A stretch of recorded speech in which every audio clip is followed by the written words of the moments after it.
Bienvenidos, mi nombre es Luciano Bernal y junto con mi compañero Felipe Cisternas le vamos a hablar sobre la tarea número 3 de transferencia de calor. Esta se trata de un flujo sobre una placa plana. El enunciado del problema dice lo siguiente: considera una placa plana sobre la que se le aplica un flujo de aire. El objetivo de esta tarea es calcular el calor transferido por convección desde la placa al aire, usando relaciones semi-empíricas y comparándolo con los valores obtenidos mediante simulación numérica para distintas condiciones. Ahí se ve un esquema de la situación que se va a analizar y tenemos como dato lo siguiente: el aire entra a una temperatura de 300 grados Kelvin con una velocidad v que variaría entre 5 y 10 metros por segundo, y un ángulo que varía en los valores 0, 15 y 30 grados, mientras que la placa se mantiene a una temperatura T sub S y un largo de 4 metros. Las simulaciones para la validación de los cálculos son realizadas mediante el software ANSYS. Los datos mostrados a continuación son los datos obtenidos por la simulación de ANSYS por una velocidad de 5 km por segundo y ángulo de incidencia de 0 grados, 15 grados y 30 grados.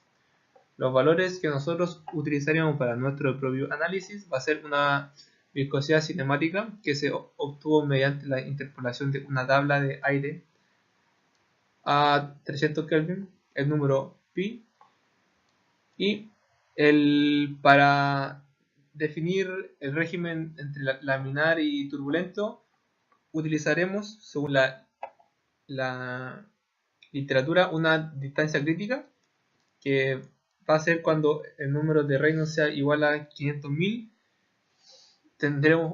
Usaremos un número de Brandt también interpolado de una tabla y la conductividad térmica del aire utilizada en la misma simulación de ANSYS.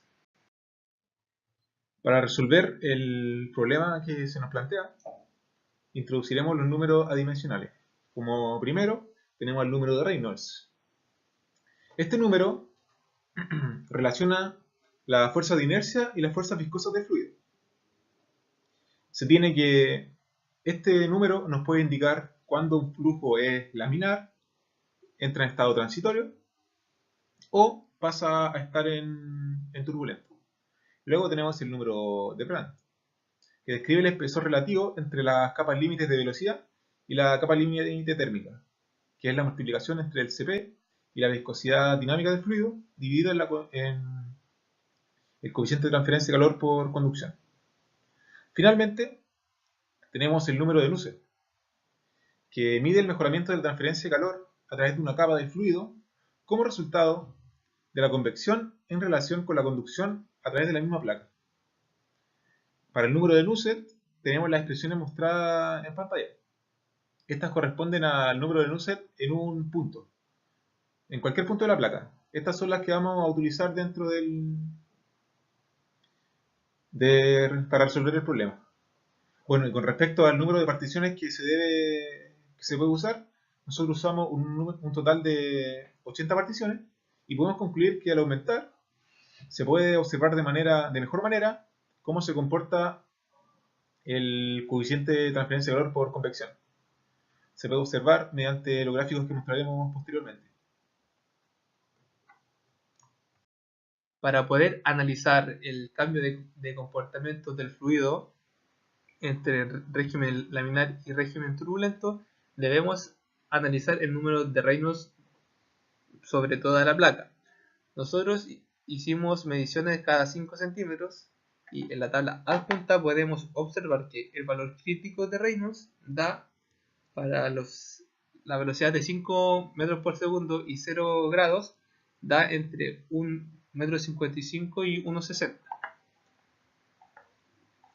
En esta tabla podemos ver los valores exactos de las distancias en las cuales cambia de un régimen laminar a un régimen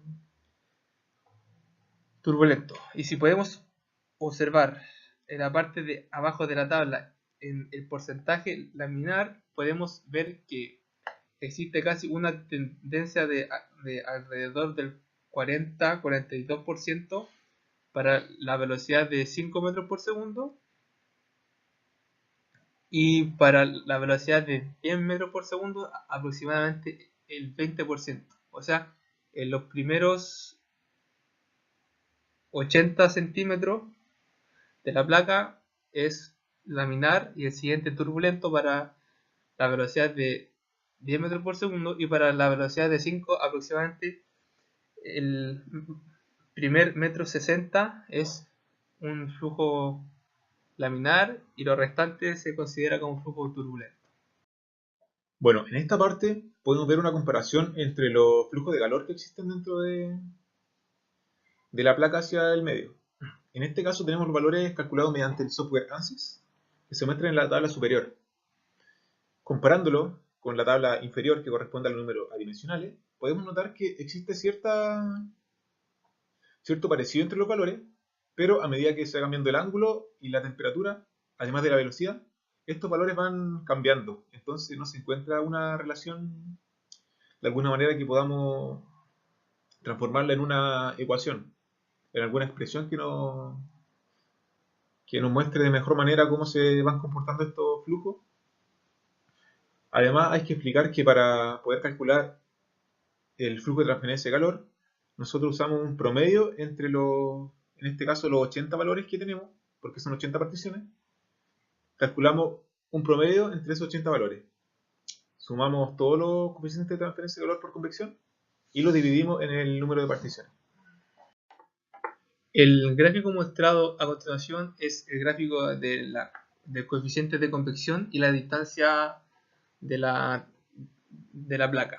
Como podemos observar, al inicio de la placa el coeficiente de convección tiene su punto máximo y después comienza a decrecer casi exponencialmente hasta un cierto punto donde, digamos, el coeficiente aumenta abruptamente. Esto se debe a que para calcular el coeficiente de convección se usa el número de Nusselt, y el número de Nusselt varía según el tipo de régimen de flujo que estemos usando. Para la primera parte se considera un régimen laminar y para la segunda parte se considera un flujo turbulento. Como podemos observar, para la velocidad de 10 metros por segundo pasa exactamente lo mismo. Comienza al inicio de la placa y después empieza a decrecer hasta que llega un punto donde pasa de flujo laminar a flujo turbulento, donde aumenta repentinamente y comienza a decrecer en menor medida hasta llegar al final de la placa. Como conclusión, podemos decir que, nos dimos cuenta que el coeficiente de convección varía según el tipo de flujo con el que se esté trabajando, debido a que depende del número de Nusselt y tiene distintos valores para ciertos tipos de régimen de flujo, como vimos en la gráfica. Además, podemos decir que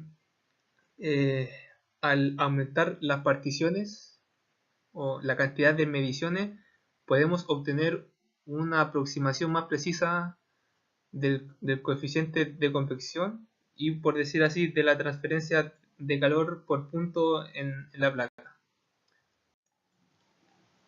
Como tercera conclusión, podemos decir que la transferencia de calor, si lo hacemos mediante una partición, sería solamente valor en el punto 4. En cambio, nosotros trabajamos con un total de 80 particiones y a esas particiones le realizamos un promedio. Por lo tanto, al ser 80 particiones la nuestro promedio se vuelve más exacto de alguna manera y no podemos encontrar relación si es que lo hacemos en el punto de 4 metros. Porque, como vi anteriormente en los gráficos, la curva del valor del coeficiente de transferencia de calor por convección varía mucho. Entonces, la curva no es para nada constante. Tiene una forma de una función que no es conocida. Entonces, no se relaciona. Bueno, ese ha sido el video de hoy. Si les gustó el video, denle like y suscríbanse al canal de Luciano.